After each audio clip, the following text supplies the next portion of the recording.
حالا به شما طرز ساختن پروژکتور از تلفن موبیلی رو نشان میدیم. یک عدد کارابکه پاپوش رو میگیریم، از این طرفش میبریم رزمیری وای رزمیری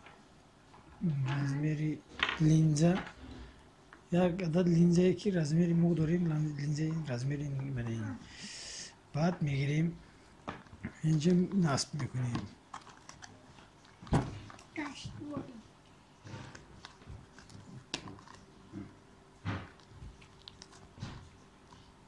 طوری که دیدید در اینجا ما لینز رو نصب نمودیم. تلفن موبیلی رو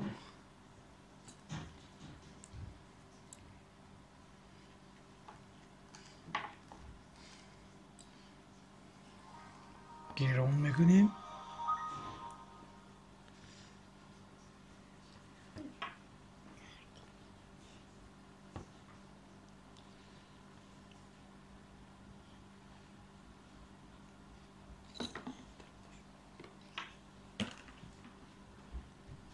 تلفن ما گران شد. روزی از اینجا یک تا ثبت نوار رو میمونیم. چه خیلی که دیده ایستادید ثبت نوار رو موندیم.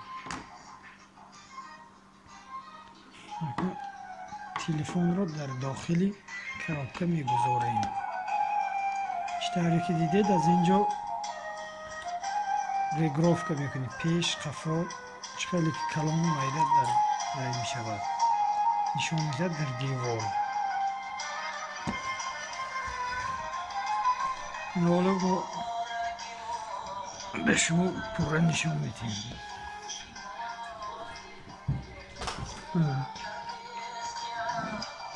چطوری که دیدید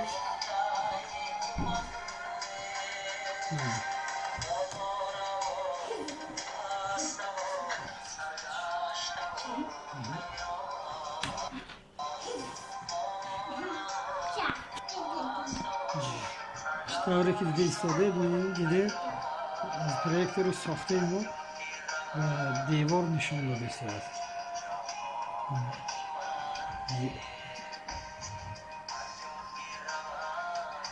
این رزمه رو میتوانید کلان کنید، خرد کنید، وابسته از لینزه وابستگی کلان دارد.